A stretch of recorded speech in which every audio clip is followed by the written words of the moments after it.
स्वागत दोस्तों आप सभी का एक बार फिर 10 पॉइंट इंस्टीट्यूट इंदौर में। आशा करता हूं आप सब बहुत अच्छे होंगे। तो सभी इंजीनियर्स के लिए मध्य प्रदेश लोक सेवा आयोग की तरफ से एक और बड़ी भर्ती आ चुकी है। इसकी क्या डिटेल है, क्या क्वालिफिकेशन, कितने पद हैं, किस विभाग के अंदर है, सारी चीज समझते हैं डिटेल के अंदर। स्टार्ट करते हैं। सबसे पहले देखिएगा, ये जो भर्ती आई हुई है मध्य प्रदेश शासन के तकनीकी शिक्षा कौशल विकास एवं रोजगार विभाग के अंतर्गत तकनीकी पदों की पूर्ति हेतु निकाली गई है। ठीक है, अगर मैं इसके ऑनलाइन आवेदन की आखिरी तिथि कहूं तो यह है आपकी 2/5 यानी कि 2 मई तक इसके फॉर्म भरे जाएंगे। ठीक है, शुरुआत कब से होगा फॉर्म भरना? तो शुरुआत होगा आपका 3/4 यानी कि 3 अप्रैल से। ठीक है, अभी शुरुआत नहीं हुआ इसके फॉर्म फिलअप की, भी जस्ट नोटिफिकेशन आया है कल। ठीक है, तो 3 अप्रैल से आप इसके अंदर फॉर्म को भर सकते हैं। 2 मई इसकी आखिरी तिथि है। ये तो डेट हो गई। ठीक है, अब ये इसके अंदर शुल्क वगैरह आपको दिया हुआ है। ये एक जस्ट शॉर्ट नोटिफिकेशन है। ओके, तो अपन चलते हैं थोड़ा सा डिटेल नोटिफिकेशन के अंदर। ठीक है, ये इसका डिटेल नोटिफिकेशन है। इसके अंदर सारी चीजें डेप्थ में बताई गई हैं। ठीक है, अंतिम तिथि 2/5 मैंने आपको बता दिया फॉर्म फिलअप की।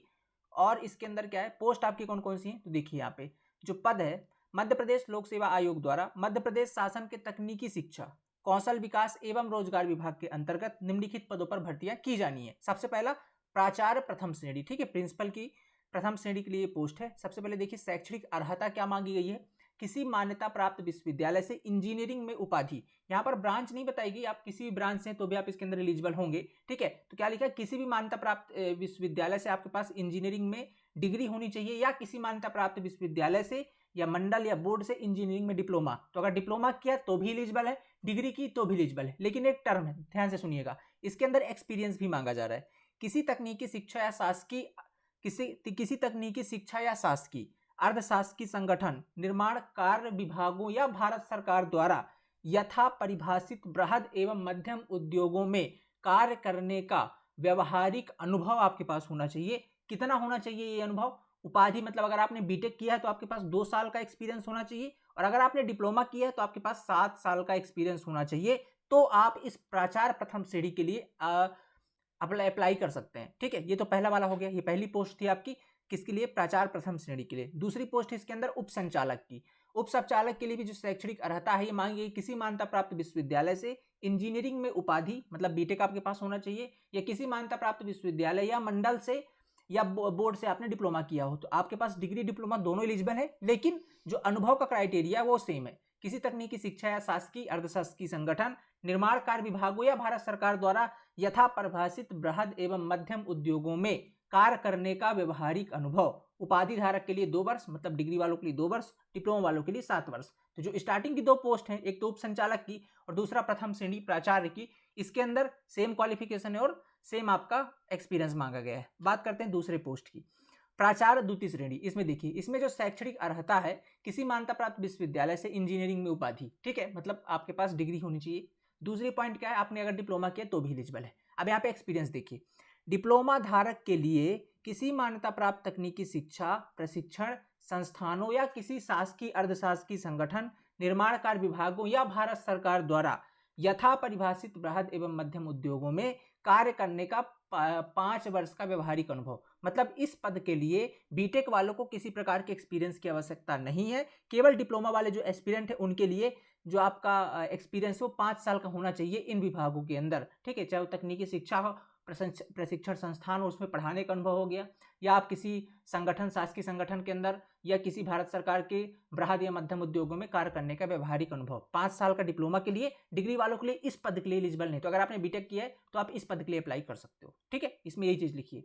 सहायक संचालक तकनीकी, इसमें देखिए इसके अंदर शैक्षणिक अर्हता सेम है, अगर आपने डिग्री करी है इंजीनियरिंग में और यदि आपने डिप्लोमा किया है, दोनों एलिजिबल है। इसके अंदर भी सेम कहानी है, इसके अंदर भी केवल डिप्लोमा वालों के लिए 5 साल का एक्सपीरियंस है, डिग्री वालों के लिए एक्सपीरियंस की डिमांड नहीं करी गई है। मतलब 2 पद में डिग्री वाले जो फ्रेशर वो भी एलिजिबल हैं। ठीक है, अब ये 4 पोस्ट हैं केवल। ठीक है, 4 प्रकार के पद इसमें निकले हुए, दोनों में एक्सपीरियंस चाहिए और 2 में केवल डिप्लोमा वालों के लिए एक्सपीरियंस चाहिए। आगे पढ़िए।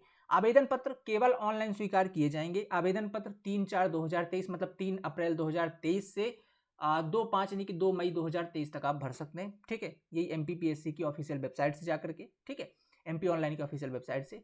ओके, और आयु की गणना 2024 से मतलब 1 जनवरी 2024 के संदर्भ में की जाएगी। आयु की गणना के लिए 10वीं का रिजल्ट लिया जाएगा। ठीक है, उपरोक्त परीक्षा के लिए अभ्यर्थी द्वारा शुल्क का भुगतान इन सभी माध्यम से किया जा सकता है। ठीक है, और कुछ इंपॉर्टेंट बातें इसके अंदर मैं आपको बता देता हूँ। ये नोटिफिकेशन अगर आपको चाहिए, नीचे हमारा टेलीग्राम ग्रुप का लिंक है 10 सिविल पॉइंट _ इंदौर, ज्वाइन हो जाइएगा, सारी अपडेट मिलती रहती है, ये नोटिफिकेशन भी वहाँ पर मिल जाएगा। ठीक है, शैक्षणिक अर्हता से रिलेटेड है, किसी मान्यता प्राप्त विश्वविद्यालय से इंजीनियरिंग में उपाधि या किसी मान्यता प्राप्त विश्वविद्यालय या बोर्ड से इंजीनियरिंग में डिप्लोमा एवं अनुभव, विस्तृत विवरण हेतु विज्ञापन की कणिकाओं का अवलोकन करें, नीचे भी दिया है इसके बारे में। ठीक है, पढ़ते हैं अभी। रोजगार पंजीयन के बारे में कुछ कहा है। माननीय उच्च न्यायालय मुख्य पीठ जबलपुर में याचिका दायर करी गई थी, ठीक है, इतने तारीख को, तो इनके आदेशों के रोजगार पंजीयन से मुक्त रखा गया। मतलब जो लोग मध्य प्रदेश के नहीं हैं उनके लिए रोजगार पंजीयन आवश्यक नहीं है। मतलब जो लोग अदर स्टेट से, वो भी इस पद के लिए अप्लाई कर सकते हैं। जो आपका डाउट रहता है क्या सर अदर स्टेट वाले एलिजिबल हैं, तो भैया यहाँ पे साफ साफ लिखा है रोजगार पंजीयन की बाध्यता नहीं है, इसका मतलब आप एलिजिबल हो। ठीक है, ये चीजें हो गई। इसके बाद और क्या, परीक्षा केंद्र, तो ये आपके शहर है जहाँ पर आपकी परीक्षाएं होनी है। परीक्षा आपका जैसा आपका एमपीपीएससी एग्जाम लेती है सेम फॉर्मेट पर होना है, ओएमआर मार्कशीट के थ्रू आपका पेपर होगा। ये आपके शहर है इंदौर, भोपाल, जबलपुर, ग्वालियर, इन शहरों में आपका जो है तो पेपर होना है। ठीक है, इसके बाद अगला और क्या इसके अंदर इंपॉर्टेंट पॉइंट है, इसके अंदर इंपॉर्टेंट पॉइंट है चयन की प्रक्रिया कैसी है। ठीक है, चयन परीक्षा के संबंध में शासन द्वारा संशोधन किया जा सकता है। ठीक है, वही पॉइंट सारे आगे देख लेते हैं, कुछ इंपॉर्टेंट पॉइंट इसके अंदर।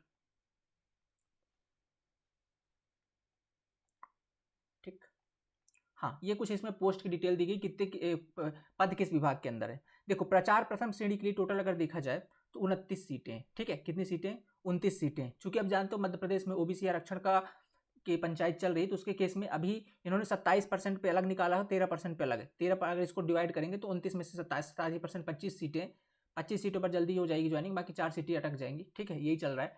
तो 13% 4 सीटें अलग अलग बता दिया इन लोगों ने। उप संचालक की जो पद है इसके अंदर टोटल आपकी 8 सीटें, 7 आपकी 87 पर होगी और एक आपका हो गया 13% पे। ठीक है, इसके बाद आपका मुख्य भाग प्रचार द्वितीय श्रेणी के लिए आप देखेंगे, जिसके अंदर आपका बीटेक एलिजिबल है, इसके अंदर कोई एक्सपीरियंस नहीं मांगा गया है बीटेक वालों के लिए। यहाँ पर देखिए पोस्ट बहुत ज़्यादा है, टोटल आपकी 96 पोस्ट है, 87% भी लेते हैं तो 83 पोस्ट है आपकी द्वितीय श्रेणी के लिए। मतलब बीटेक के लिए जो कोर वैकेंसी 83 पद हैं। ठीक है, और बाकी 13% वालों के लिए ओबीसी वाले जो 13 सीटें। इसके बाद बात करते हैं दूसरा, सहायक संचालक तकनीकी। इसके अंदर देखें तो मुख्य भाग आपका जो 87 टोटल वैकेंसी आपकी 48 है और 42 वैकेंसी पर आपकी जो 87%, बाकी 6 आपकी 13% है। ठीक है, कुल मिलाकर देखा जाए तो ये आपका 83 और ये आपका 42 जोड़ लीजिएगा, लगभग कितना हो गया 125 सीटें हैं जो बीटेक वालों के लिए है एमपीपीएससी के थ्रू। आप ग्रेड पे देख सकते हैं, यहाँ पे बहुत तगड़ा ग्रेड पे है, खासकर जो लोग जिनके पास एक्सपीरियंस है 67,300 बेसिक पे है, कलेक्टर रैंक की जॉब हो गई है। ठीक है, इतना ही मतलब आपका जो है तो बेसिक पे उनका भी होता है। और ये 56,100 रुपये आपका किनका हो गया, ये द्वितीय श्रेणी वाले जो है इनके लिए। ठीक है, यही कभी यही ग्रेड पे होता है। ठीक है, तो देख सकते हैं मतलब बहुत तगड़ी जॉब है ये, कहने का मतलब ये। ठीक है, इसका सिलेबस वगैरह भी डिस्कस करते हैं। अभी चूंकि सिलेबस इसका आया नहीं है, ओके, तो आएगा जैसे ही अपन उस पर बात करेंगे। आगे देखिए, पद का विवरण के बारे में थोड़ा सा यहाँ पास भी इन्फॉर्मेशन दी गई, एक बार फिर से पढ़ लीजिएगा। प्रचार प्रथम श्रेणी के लिए वही चीज़ें लिखी गई हैं कि इंजीनियरिंग में उपाधि आपके पास होना चाहिए, डिप्लोमा किया है, बाकी एक्सपीरियंस कितना हो 2 साल के लिए अगर आपने डिग्री करी है, 7 साल अगर आपने डिप्लोमा किया है। ठीक है, कर्तव्य क्या है पढ़ लीजिए, संस्थाओं के लिए आवश्यक धनराशि की स्वीकृति, बजट के अनुसार आहरण एवं संवितरण, संस्थाओं का प्रशासन विभागीय नियमानुसार संचालन, ये है आपका। ठीक है, और श्रेणी आपकी प्रथम रहेगी। अस्थायी पद है 67,300 से लेकर के 2,69,000, काफ़ी तगड़ी जो है तो वेतनमान बहुत अच्छा है। इसके बाद देखिए उप संचालक, सेम चीज़ इसके अंदर भी। उप संचालक के अंदर 2 वर्ष का आपका डिप्लोमा, 7 वर्ष की आपकी 2 वर्ष आपके बीटेक के लिए एक्सपीरियंस चाहिए, 7 वर्ष आपका किसका आपका 7 वर्ष आपका डिप्लोमा के लिए चाहिए। ठीक है, श्रेणी आपकी प्रथम श्रेणी अस्थायी पद है 67,300 सेम ग्रेड पे है। ठीक है, द्वितीय श्रेणी की बात करूँ तो यहाँ पे इसको पढ़ लीजिएगा अच्छे से। इसके अंदर भी आपको इंजीनियरिंग में उपाधि होनी चाहिए, साथ में विश्वविद्यालय से मान्यता प्राप्त डिप्लोमा भी एलिजिबल है। अनुभव में केवल यहाँ पास डिप्लोमा के बारे में बात करी गई। डिप्लोमा धारक के लिए किसी मान्यता प्राप्त तकनीकी शिक्षा प्रशिक्षण संस्थानों, शासकीय अर्धशासकीय संगठन, निर्माणकार, भारत सरकार द्वारा बृहद माध्यम उद्योगों में 5 वर्ष का एक्सपीरियंस। कहीं पर भी बीटेक एक्सपीरियंस की बात नहीं करी गई, मतलब बीटेक वालों को एक्सपीरियंस से मुक्त रखा गया है। किस पद के लिए, द्वितीय श्रेणी प्राचार्य के लिए। ठीक है, इसके अंदर जो वेतनमान आप देख सकते हैं 56,100 से लेकर के 1,77,500 तक। ठीक है, ये हो गया आपका। इसके बाद बात कर लेते हैं अपन दूसरा, सहायक संचालक। सहायक संचालक में भी सेम कहानी जो ऊपर वाली थी। ठीक है, इसके अंदर भी आपको बीटेक एलिजिबल है, किसी प्रकार का एक्सपीरियंस बीटेक वालों के लिए नहीं है। ठीक है, जैसे किस पे लिखा गया है। कर्तव्य आपका क्या है, संचालनालय एवं संयुक्त संचालनालय संचालक क्षेत्रीय कार्यालयों में प्रशिक्षण, औद्योगिक प्रशिक्षण, संस्थाओं का नियंत्रण, निरीक्षण, प्रवेश परीक्षा, लेखा, बजट, शिक्षता योजना स्थापना, ये सारे काम रहेंगे आपके। ठीक है, अच्छी पोस्ट है, अस्थायी पद है, ये आपका वेतन हो गया। शासन द्वारा पदों की संख्या का पुनरीक्षण करने पर इस पद संख्या को परिवर्तन किया जा सकता है। आगे पीछे पद संख्या भी घट बढ़ भी सकती है, घटती नहीं है, जनरली बढ़ेगी। ठीक है, तो ये है आपका। तो ये इसकी कंप्लीट इन्फॉर्मेशन हो गई। अब बात है कि सर पेपर कैसा होना, मैंने बता दिया OMR शीट के थ्रू पेपर होगा, MPPSC आपका पेपर लेगी, इसी के बेस पर सिलेक्शन होगा। पेपर का फॉर्मेट क्या होगा, कौन सी ब्रांच मतलब ये कि आपने किसी भी ब्रांच से इंजीनियरिंग करी तो आप एलिजिबल है। फिर डाउट आएगा सर पेपर कैसे होगा, सिलेबस क्या होगा इसका, तो इसका पाठ्यक्रम अभी आना बचा हुआ है, जैसे इसका सिलेबस आता है डिटेल वाला हम डिस्कस करेंगे, ठीक है।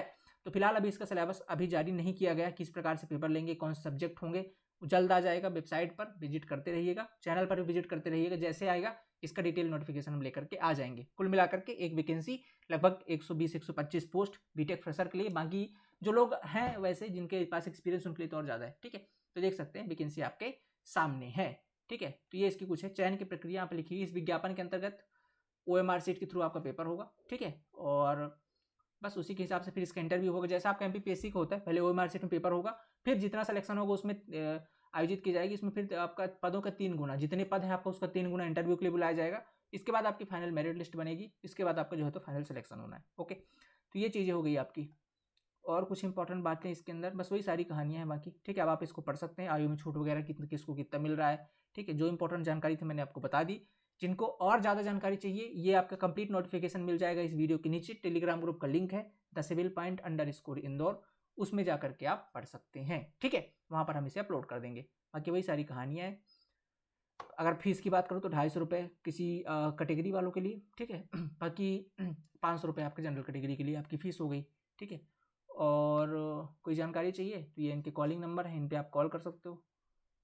और तो बाकी कोई नई अपडेट इसके अंदर नहीं, बाकी सारी वही चीज़ें। तो ये थी एक इंपॉर्टेंट अपडेट आप सभी के लिए। जो भी एस्पिरेंट इसके लिए एलिजिबल है, लग जाइए, बहुत अच्छी वैकेंसी है ये, ठीक है। और इससे एक और वैकेंसी इंजीनियर्स के लिए अभी चल रही है, ठीक है, जिसके फॉर्म फिलअप बंद हो चुके हैं, वो है आपकी MPPSC असिस्टेंट इंजीनियर की, ठीक है। MPPSC असिस्टेंट इंजीनियर की वैकेंसी ऑलरेडी आ चुकी है। उसके अंदर अभी पोस्ट इंक्रीमेंट आपको बहुत जल्द देखने को मिल जाएगा, ठीक है। पोस्ट इंक्रीमेंट बहुत जल्द इसके अंदर देखने को मिल जाएगा, ओके। तो अगर आप मध्य प्रदेश के हैं और आप सिविल इंजीनियरिंग किए हुए हैं तो आपके सामने एक बहुत अच्छी अपॉर्चुनिटी है मध्य प्रदेश असिस्टेंट इंजीनियर 2023 की, ठीक है। बेसिकली 22 की वैकेंसी है, 23 में आई हुई है, ठीक है। 2022 की बहुत तगड़ी वैकेंसी आपके सामने है, और अगर आप इसकी प्रिपरेशन कर रहे हैं या करना चाहते हैं तो आपके लिए हमारा द सिविल पॉइंट ऐप के अंदर एक डेडिकेटेड बैच चल रहा है, नाम है इसका फाउंडेशन बैच, ठीक है। डेडिकेटेड बैच है, मतलब फोकस्ड सिर्फ MPPSC AE पर, ओके। और इससे पहले आपने बहुत सारे हमारे डेमो देख रखे होंगे, टेक नॉन टेक बहुत सारे यूट्यूब में हमारे अवेलेबल है, तो एक बार उन्हें देखिए, समझिए, क्योंकि इससे बेहतरीन क्लासेस आपको और कहीं पर नहीं मिलेंगी। एकदम डेडिकेटेड बैच है केवल MPPSC पर। कोर्स फीचर में आपको सारी चीज़ें मिल जाती हैं जो आपको एग्जाम क्वालिफाई या एग्जाम में अच्छी रैंक लाने के लिए आवश्यक है, वो सारी चीज़ें आपको इसके अंदर मिलेगी। ये इसका कंप्लीट शेड्यूल है क्लास का, ठीक है। और ये इसके सारे सब्जेक्ट के video lecture, objective questions, ESE GATE, मतलब सब कुछ ही करवा के दे रहे हैं इस बैच के अंदर। वैलिडिटी भी इसकी 2 सालों की है, ठीक है। तो आप इसको ज्वाइन कर सकते हो। जाना कहाँ पर पड़ेगा, आप पहले इसकी डेमो वगैरह चेक कर सकते हो यूट्यूब पे, या आप लोग एप्लीकेशन पे भी जा सकते हो, डाउनलोड कर लीजिएगा the civil point Google play store से, ठीक है। इसके रिगार्डिंग अगर आपको कोई डाउट है तो आप इन नंबर पर कॉल व्हाट्सअप कर सकते हैं, ठीक है। फर्दर अगर कोई इन्फॉर्मेशन चाहिए इस बैच के बारे में तो इस नंबर पर आप कॉल व्हाट्सअप कर लीजिएगा, बाकी जानकारी आपको दे दी जाएगी, ठीक है। मिलते हैं अगली क्लास के अंदर। Thank you so much, have a nice day.